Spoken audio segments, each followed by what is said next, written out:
E hoje o nosso programa vai falar um pouquinho sobre eleições, sobre urna eletrônica, como era antigamente, né, Júlio?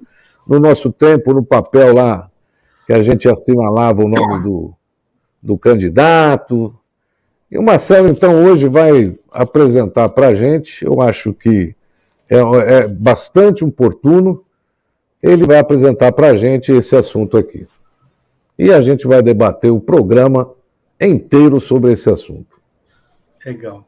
Marcelo, a bola está contigo. É isso aí. Em tempos de fake news em escala industrial, né? De teoria da conspiração, dos terraplanistas, antivacinas, e por que não dizer, como você lembrou, do bombadão Daniel Silveira ganhando honraria literária, um alvo óbvio dos reacionários é o sistema eleitoral, né? É lógico que aqueles que se beneficiam do caos e do clima de terror vão usar os ataques às urnas como bandeira nas campanhas, espalhando desinformação ou notícias antigas requentadas para atiçar suas bases. Mas eu resolvi falar desse tema hoje, propor essa discussão. Eu recebi um vídeo no WhatsApp de uma amiga querida, aliás, com uma entrevista antiga da deputada bolsonarista Bia Kicis. Ela foi autora da PEC do voto impresso, e é uma entrevista no programa Direto ao Ponto, da Jovem Pan, que foi ao ar em abril de 2021, que é apresentado por Augusto Nunes. Ou seja, um vídeo requentado de um canal chapa branca, né? Requentado porque em agosto do ano passado, essa PEC foi rejeitada por uma comissão especial, autorizada por Arthur Lira, para agradar o aliado, né, Bolsonaro, e mesmo sendo recusada por essa comissão, Lira decidiu colocá-la para votação em plenário, e também foi reprovada em primeiro turno. Mas, como eu disse, como é evidente que a urna vai virar bode expiatório, né, para contestar uma possível derrota de Bolsonaro no pleito desse ano, resolvi trazer esse tema e entender se o voto impresso auditável realmente traria mais segurança ao processo eleitoral. E, basicamente, né, Bia Kicis diz na entrevista que ela não quer discutir sobre fraudes, ela quer discutir sobre transparência, e justamente porque não há evidências para justificar a reclamação. E esse é o novo mantra dos bolsonaristas, de que eles só querem garantir a lisura do processo eleitoral e, por isso, defendem o voto impresso auditável. Isso é ótimo. Discutir o aperfeiçoamento do sistema, incluindo a introdução de meios para dar mais transparência, penso que é uma demanda legítima. Mas o uso político dessa pauta e a intenção de tumultuar o processo, isso que não é legítimo, né? Mas voltando ao vídeo, no vídeo ela fala que o nosso sistema seria menos moderno por não ter a função da impressão existente em muitos outros países. Mas ter ou não um módulo de impressão não significa que o sistema eleitoral é mais ou menos avançado. Os sistemas eleitorais dos países dependem da legislação, mas principalmente variam de acordo com a cultura de cada país, especialmente os que não tiveram histórico de fraudes como os que tivemos por aqui. E por isso não faz sentido ficar comparando o sistema de votação de outros países com o do Brasil.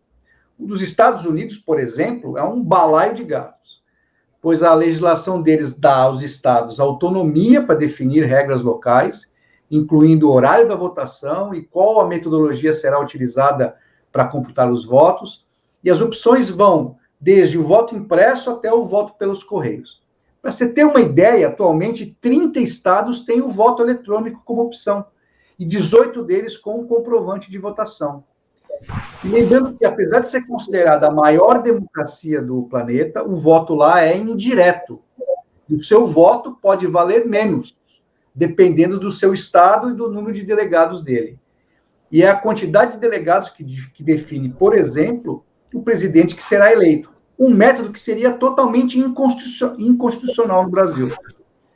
Mas, voltando para a fala da Bia Kicis, ela apoia que uma urna com expedição de cédulas físicas conferíveis pelo eleitor a serem depositadas em uma urna de forma automática e sem contato manual para fins de auditorias futuras daria maior confiabilidade ao processo. É importante considerar que hoje estão envolvidas na auditoria das urnas eletrônicas peritos de TI da ABIN, do MP, da Polícia Federal e do TSE. Para ocorrer uma fraude que afetasse a votação, seria necessária a mancomunação, ou seja, a má-fé e a conspiração de muitos auditores e técnicos e a manipulação de urnas em milhares de municípios, uma vez que as urnas não são interligadas.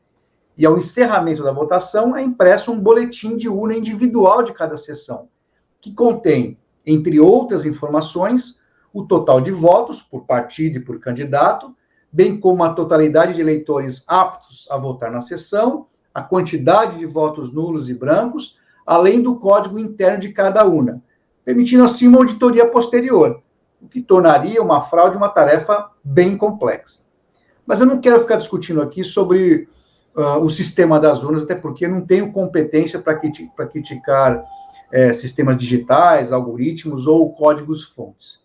E acho que o aperfeiçoamento desses sistemas, incluindo a ampliação de auditorias pré e pós o pleito, garantindo, lógico, o sigilo do voto, deve ser sempre questionado e aperfeiçoado, mas de forma democrática. O que eu quero argumentar é que adicionar uma etapa analógica ou física ao processo de votação atual não aumenta a confiança do sistema eleitoral. Aliás, de sistema digital nenhum.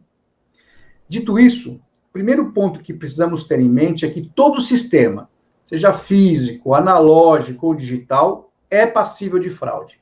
Não há sistema no mundo 100% seguro. Mas uma coisa é certa: quanto maior a intervenção humana em um processo, maior a chance de fraudes e erros.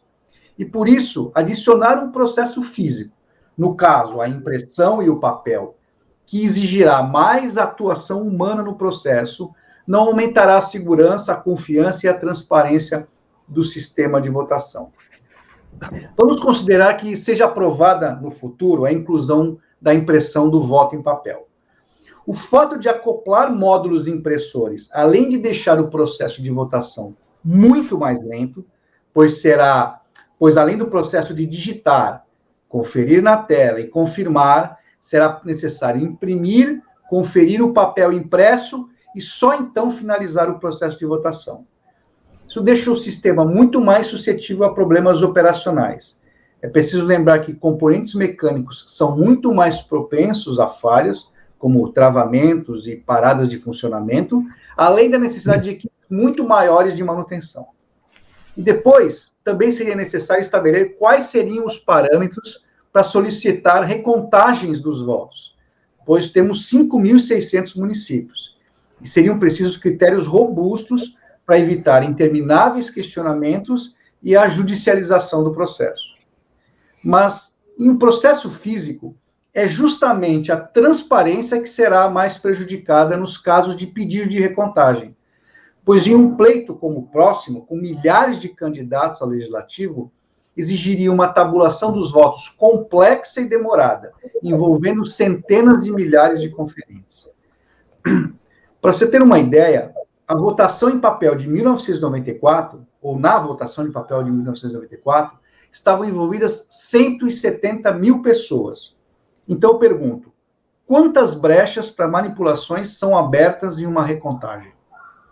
Será preciso garantir adicionalmente que os votos impressos sejam armazenados e transportados com segurança, tenham acesso controlado, sejam manipulados e recontados corretamente, e todas essas etapas precisam ser fiscalizadas e atestadas. Essas etapas são complexas e permitiram inúmeras fraudes no passado, onde a subtração, inclusão, adulteração de votos e extravio de malotes do TRS eram comuns. Veja, basta a inserção de um voto impresso falsificado ou a subtração de um voto impresso verdadeiro para gerar uma divergência entre o número de votos apurados na urna eletrônica e o apurado manualmente no voto impresso, e assim pôr em dúvida todo o processo. E em caso de uma divergência, vamos acreditar em qual registro? Ou vamos anular a votação daquela sessão? E se anular for a solução adotada, isso vai virar o melhor jeito de melar qualquer eleição, um ótimo artifício para os políticos mal intencionados. Por isso, a impressão do voto é só uma nova porta para fraudes, ou seja, é uma solução que traz mais vulnerabilidade para o sistema atual, uma vez que introduz intermediários, pessoas, entre o voto impresso e o resultado final. E, de novo, estamos falando de milhares de pessoas envolvidas na manutenção, transporte, armazenamento, contagem e fiscalização do processo. Em resumo, se queremos dar mais transparência ao processo, a solução não será com a impressão do voto em papel. Para finalizar, as urnas estão operando há mais de 25 anos, com centenas de milhares de políticos envolvidos e eleitos, incluindo todos os partidos e seus representantes, sem nenhum evento grave. E, curiosamente, nunca vimos as Forças Armadas, ou os políticos de farda, tão preocupados como agora. Pergunto, por que será? E, na minha opinião, o fato de ser Bolsonaro, com seu discurso golpista, questionando e reivindicando essa mudança, é, para mim, muito mais preocupante. É isso aí, Jean.